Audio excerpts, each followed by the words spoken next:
Verdade. Caio, a Luciana, ela, por favor, pergunte sobre o dízimo, isso me perturba muito.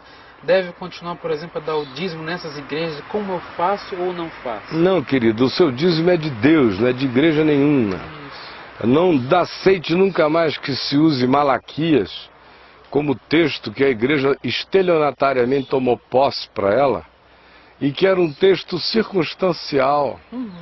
O dízimo sempre esteve estabelecido em Israel, para o sustento da ordem levítica, da manutenção do templo, para a distribuição aos pobres, não só o dízimo como dinheiro, que era naquele tempo o que menos se dava, porque não havia moeda em circulação. Então o indivíduo pegava o dízimo do que ele tinha produzido na terra, ou o dízimo do seu rebanho, dos seus grãos, da sua produção, e levava para o templo, porque era disso que a classe sacerdotal comeria, antes de se tornar uma indústria extraordinária, que foi aquela que Jesus encontrou no templo, onde até casa de câmbio tinha. Porque tinha um negócio inteiro rolando no templo. Tinha o pessoal que vendia as ovelhas 10 vezes mais caras, porque o pobrezinho do pobre, às vezes não conseguia carregar a ovelhinha dele lá do norte de Israel, a pé numa caravana para sacrificar no templo. Então chegou um momento que foi ficando mais prático comprar no templo a ovelha. Agora aquela passagem, cara, lá, se eu não me engano, está em Deuteronômio, onde diz que se fosse muito distante, ele deveria pegar aquela quantia, aquele valor, aí sim transformava aquilo em moeda e faria uma festa.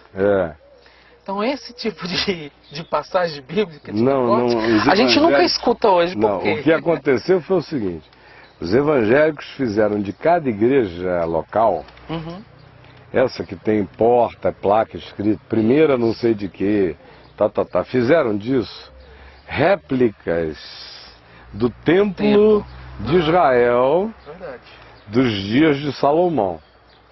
Então todo o templo evangélico é uma maquetinha, não na forma e não na estética, é uma maquete jurídica, é uma maquete de leis arrancadas do judaísmo e feitas em transposição como poder para a classe sacerdotal dos templinhos evangélicos.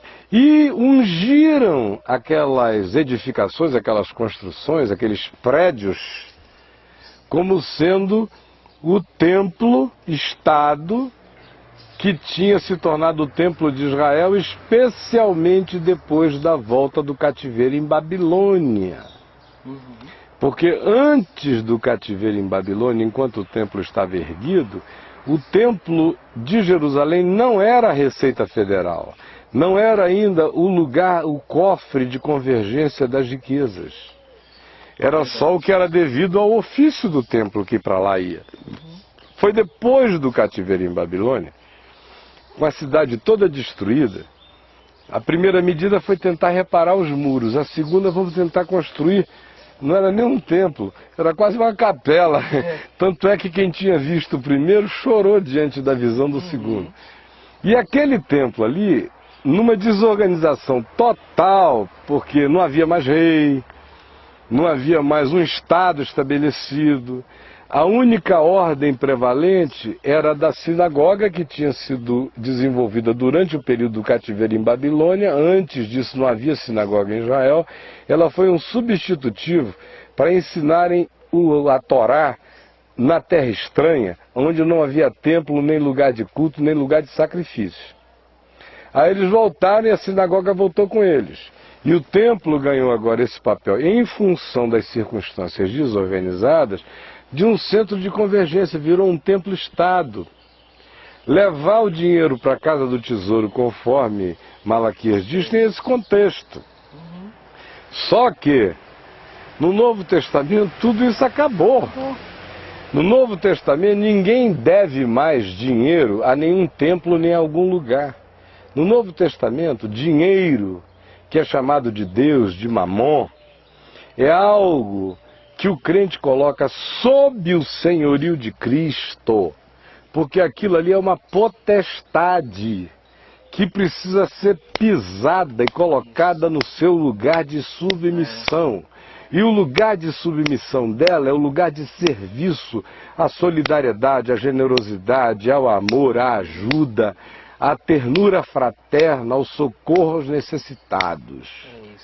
Então, nenhuma igreja que diga, nenhum templo que diga, se você não puser o dinheiro nesse gasofilácio, você está em pecado, está falando da paz de Deus. Não. Isso aí é mentira, é manipulação diabólica, e eu digo na cara de qualquer um. Reúno a pastorada evangélica toda, eles não têm peito de me encarar. Ponham no Maracanã, um a um, se quiserem vir ao microfone. Eu vou chamar de mentirosos. Eles não aguentam argumento histórico, cultural, não aguentam nada, é só mentira, para o povo crer. Então, no Novo Testamento, a gente continua dando, e dando até mais. Muito mais. Dízimo é bobagem, dízimo é lei, é aquele 10%zinho do mesquinho. É igual a lei do divórcio, foi dada por causa da dureza do nosso coração. Porque do contrário, era para o cara pegar o que ele precisa para comer, beber, vestir, cuidar da sua casa, e o resto do produto facilitar a vida humana. É assim que devia ser. Esse é o espírito do Evangelho. Então no Evangelho, doação é livre. Assim como a do samaritano foi livre para quem estava caído. A gente, obviamente, usa de bom senso. Não é um doar perdulário e nem louco. Tem que haver alegria, amor. O indivíduo tem que ter o que dá, porque ninguém dá do que não tem. Tem que haver boa vontade no dar, e tem que haver outras coisas fundamentais. Número 1, tem que haver identificação da causa da necessidade, da carência verdadeira. Número 2, eu tenho que fazer isso a partir do gasofilácio da minha própria casa. Porque se alguém não cuida dos seus, especialmente dos da sua própria casa, é pior do que o incrédulo, ele tem negado a fé. Aí fica esse povo pegando o dízimo todo e indo botar os 10% lá dentro daquele gasofilácio, e a mãe do cara está passando necessidade, o pai não vê a cor do dinheiro, a irmã mais nova está num perrengue danado, mas ele não ajuda. Por quê? Porque o dízimo virou moeda de troca. Ele não pode dar para ela, porque lá na chamada igreja dizem que se ele der para a irmã dele, ele não está dando para ninguém, está dando só para a irmã dele, está roubando de Deus. Então, como o negócio dele é usar o dízimo para do dízimo supostamente entrar na corrente exponencial de aumento de valores por essa suposta bênção de Deus estilo Amway e Herbalife, então ele não dá para ninguém, ele dá para o templo, porque só volta para ele se for para aquele canto ali. Então o que é que o indivíduo tem que fazer? É óbvio que se ele frequenta um lugar sério, verdadeiro, sincero, que o instrui genuinamente na palavra, Paulo diz que é justo, bom, sadio e necessário que aquele que é instruído espiritualmente na palavra faça participante aquele que o instrui na forma de ajuda material àquela pessoa, àquela causa. Está lá em Romanos, se repete em Coríntios, é assim que é. Segundo lugar, então ele identifica, bom, eu recebo ensino aqui nesse lugar. Esse lugar tem necessidades, as pessoas comem, vivem, tem gente dedicada exclusivamente a me fazer esse bem.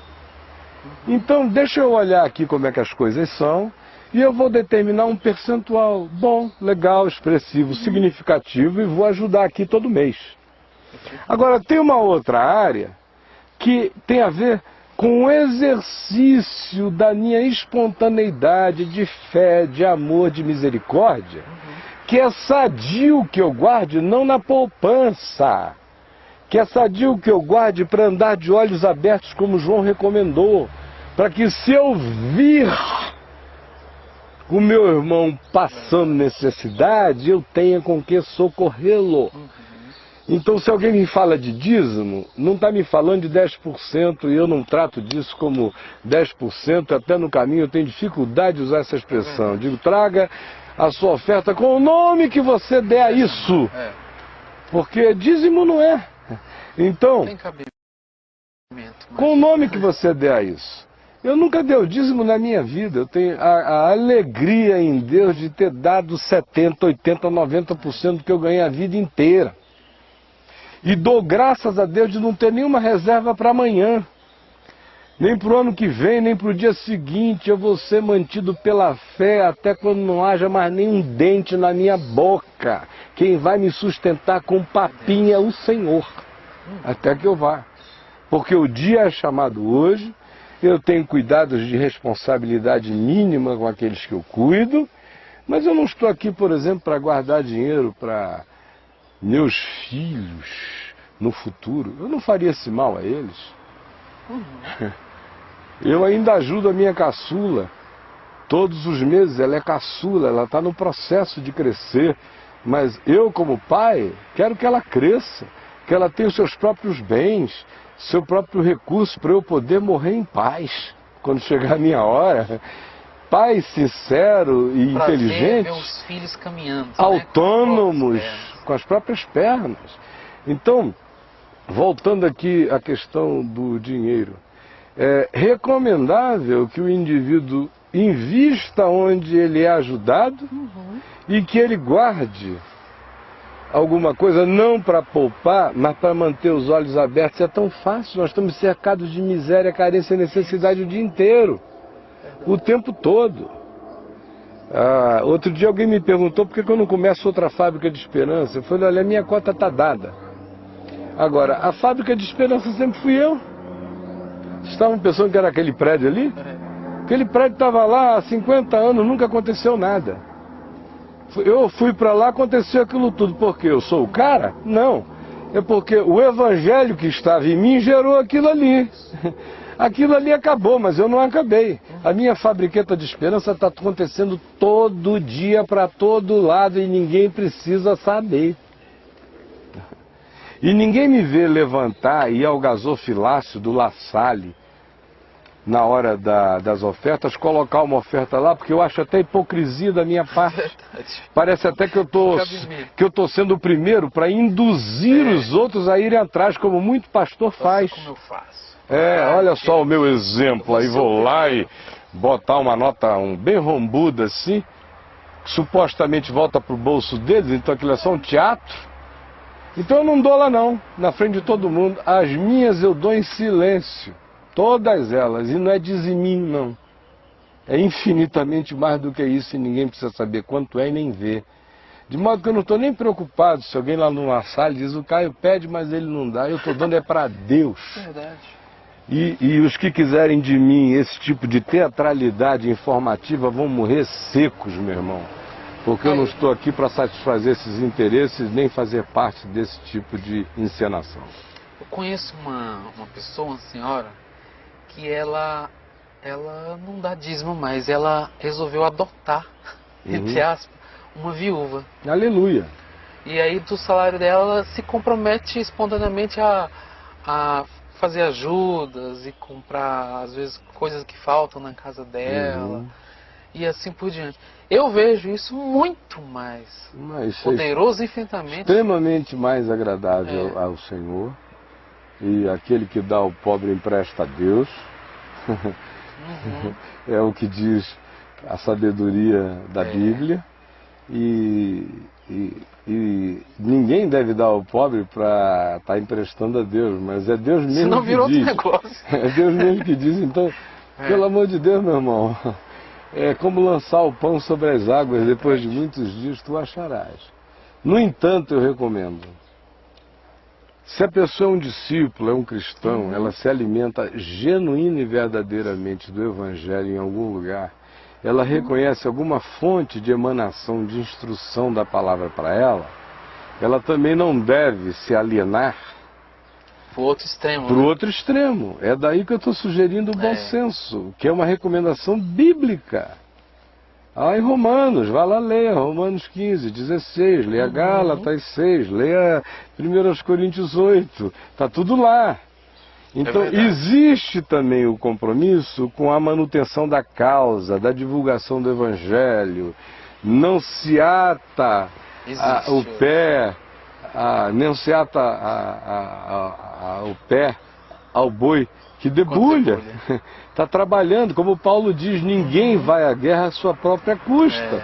Se tem alguém numa linha de frente e você não está, ajude os suprimentos da trincheira. O que aconteceu é que quando os irmãos não estavam com esse entendimento, Paulo era obrigado a trabalhar, né? E não ia lá ameaçar, vocês têm que dar, porque não. Não, ele ia trabalhar, embora ele dissesse, graças a Deus agora, os irmãos da Macedônia, que eram mais pobres, tiveram consciência, muito maior do que vocês, me mandaram o suficiente para eu parar de trabalhar e poder servir vocês, que eram todos de fato uns indolentes, ávaros. E Paulo diz assim, eu estou tendo que perder a cabeça e me tornar insensato para ver se eu dou uma chacoalhada nessa incapacidade de vocês enxergarem até o benefício que recebem e serem gratos com esse benefício, ajudando-me a continuar a não precisar passar o dia inteiro furando pano para fazer tenda, se eu podia estar o dia inteiro era costurando corações, mas vocês são burros demais para entender isso. Os irmãozinhos lá da Macedônia que tiram da pobreza deles para fazer esse bem a vocês. Caio, eu vejo que a gente precisa, eu quero falar a gente, colocando todos nós, precisamos mesmo ser curados disso tudo, porque a gente sai do sistema, mas essa coisa nunca sai. Parece que fica sempre um pedacinho, né? E fica de duas formas. E aí vai para um extremo do outro. Agora eu também não participo de mais nada, não enxergo mais nada. Já fui muito enganado, então ninguém me engana mais. Aí, conclusão, ele pune as coisas verdadeiras. É verdade. Aí o cara faz lá a viagem dele nessas igrejas malucas, caça-níqueis, nesses cassinos com o nome de Jesus em neon na porta, que é tudo cassino. Virou uma Las Vegas horrorosa, não é? O negócio todo é jogo, é mega-sena, é corrente, é isso, é aquilo, aquilo outro. E aí o cara vai lá, fica no cassino 1 ano, 2 anos, 3 anos, é enganado até não poder mais, se dana todo, não consegue mais dizer Jesus não é Deus, porque alguma coisa da graça de Deus deu uma marcada no coração dele. Aí ele começa a ficar por aí, ou fica solto, não sabe mais para onde vai, se amargura, se perde, se sente desviado. Aí vai aumentando suas culpas, suas neuroses, suas doenças. Aí depois de um tempo não aguenta mais conviver com tanta culpa, aí vai ficando cínico, vai ficando indiferente, depois se torna um anticrente, depois passa a ser o cara mais hostil ao evangelho. E odiar as pessoas. Que não, na verdade, a gente está falando aqui de toda essa sujeira, na verdade, que existe no meio evangélico, quanto a gente não odeia os irmãos. Não, né? A gente ama os irmãos, a gente odeia a sujeira mesmo. Odeia a sujeira. Não, eles começam a ir para o outro extremo e agora acham que você odeia Silas Malafaia. Não, como se ele fosse um arqui-inimigo seu. O Silas não teria nem poder de se tornar meu inimigo. Olha, eu nunca tive inimigos, mas se eu tivesse que ser tentado a ter um inimigo, cara, ele ia ter que ser um homem, não um menino. Ele ia ter que ter pelo menos o meu tamanho. Papai me disse, quando eu era pequeno, que a gente não bate com um pequeno porque é covardia. Do mesmo tamanho, não deve, porque não faz mais do que obrigação. Se você tiver que brigar, briga pra cima. Por isso que a minha briga é com o diabo, não é com o Silas. Não é com o Macedo, porque o Macedo é um menino. Ele vai ter que crescer muito no espírito para me olhar nos olhos. São meninos brincando com coisa séria, brincando com fogo eterno. Fogo eterno. Então, meu mano, respondendo aqui, finalizando essa questão. Não é sábio dizer assim, não, todo o meu dízimo agora eu vou dar para carentes e necessitados. Se você vai a um lugar 1, 2 vezes na semana, recebe instrução, ensino, graça, conselho, ânimo, esperança. Nesse caso, a recomendação da Bíblia é separe algo significativo, que seja do tamanho da consciência que você tem, do significado que aquilo tem para tanta gente, inclusive para você. e ajude aquele movimento de divulgação do Evangelho a continuar a crescer e se expandir. E não puna os seus guias espirituais sérios que estão pregando a palavra com a avareza que você herdou dos traumas oriundos dos lugares que você frequentou. Isso de um lado. De um outro lado, para o seu próprio bem, porque a coisa mais alienante que tem também é o seguinte: é o cara dizer assim, eu separei o meu diziminho, tá aqui, eu vou levar lá para a casa do tesouro, no caso dele ainda ser esse crente judaico, malaquiano, mas se ele já não é desse tipo, ele diz assim, eu vou levar lá para a igreja, eu vou levar lá para o nosso grupo, para a nossa reunião, sei lá o que for, pode até ser aqui no Caminho da Graça. Eu estou falando isso contra mim. Mas estou falando em favor do Evangelho. Aí eu vou levar lá para o Caminho da Graça o meu dízimo, porque eu confio tanto no Caio. Então tudo que eu ganho eu separo o dízimo e eu boto lá. Ele pensa que está me lisonjeando? Não. Eu gostaria, quero que ele seja homem o suficiente, lúcido o suficiente, crente o suficiente, para que ele saiba que ele não tem dívida nenhuma lá, ele só tem o privilégio da gratidão adulta, de virar um varão de Deus mesmo, e chegar e separar uma coisa significativa pensando no seu bem, no bem dos outros e dos outros que ainda não foram alcançados e poderão ser com aquele recurso que vai se transformar em divulgação do Evangelho. Mas de um outro lado, eu espero que ele não ponha os 100% dos 10% ou dos 20% ou dos 90% que ele queira dar lá não. Eu peço a ele que não faça isso para o bem dele. Peço a ele que guarde uma parte, sabe por quê? Porque é alienante, meu irmão, pegar tudo, botar lá e dizer, o Caio está fazendo bem por mim. O caminho da graça está fazendo bem aos pobres. E eu, enquanto isso, não olho para pobre, nem para mendigo, nem para criança abandonada. Ou seja, o cara pagou o pedágio por uma alienação mensal. E comigo eu não aceito isso, eu prefiro o caminho da graça tendo menos do que ele podia dar, mas ter esse cara sendo forçado a te meter a mão no bolso, desgraçado de avarento, e exercer misericórdia. Misericórdia, viu a empregada? Ela ganha um saláriozinho, mas nesse mês ela soube que o filho dela está doente. Pelo amor de Deus, meu irmão. O caminho da graça não vai sofrer falta se você socorrer essa doença dessa criança. Ao invés de deixar a bichinha ali com a merreca do salário, o filhinho doente, e pegar esse dinheiro e dizer é corban, é para Deus. E ir lá colocar no caminho da graça para pagar um pedágio de alienação de consciência o mês inteiro. Então eu não quero. Eu não quero. É por isso que nesse sentido eu escrevi um texto domingo no site dizendo eu odeio o mundo. Porque tudo isso que a gente está falando aqui é mundo, meu irmão, do pior. E o meu ódio ao mundo é desse nível. Eu prefiro ter menos, deixar algum no bolso da pessoa só para o cara vir a gente. Não é para ele guardar e botar numa poupancinha, não.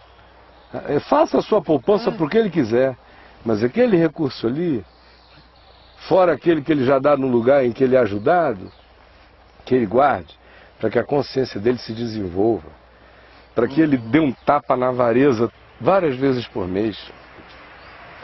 E para que ele pare com essa historinha também de lucidez sociológica. Lucidez sociológica é outra panaceia para fazer o cara não ajudar ninguém.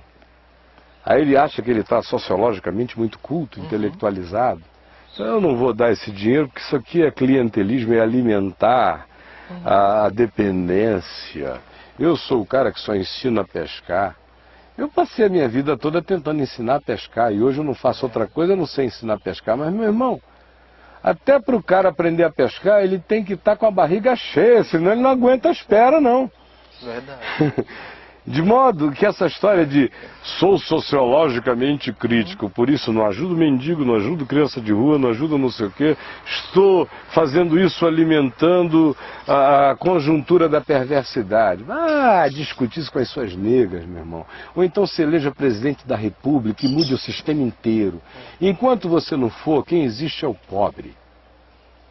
E Jesus disse, se você vir e puder, estenda a mão. O samaritano está caído, o assaltado está caído, não tem que fazer leitura sociológica. Como aumentou a criminalidade entre Jerusalém e Jericó. Vamos organizar uma ONG para combater a criminalidade. Vamos fazer uma passeata descendo de Jerusalém para Jericó, todo mundo de branco, dizendo paz, paz, paz, ou então com cruzes pretas. Vamos, nada disso, é só balela. Está caído, levanta, o dinheiro está no teu bolso. Unge o homem com o teu recurso e o levanta dali em nome de Jesus. Até porque a diferença desse suposto mais bem-sucedido e do pobre, pelo menos para mim, é a misericórdia de Deus. Ele não tem nada mais do que o outro. Ele só não foi assaltado. Ele está ali no caminho. Porque se ele for assaltado, ele pode ter a grana que tiver, o Bill Gates. Mas, meu irmão, se ele subir no complexo do Alemão, e ninguém souber que ele tem aquela grana toda, porque se souber, eles sequestram para pegar o dinheiro.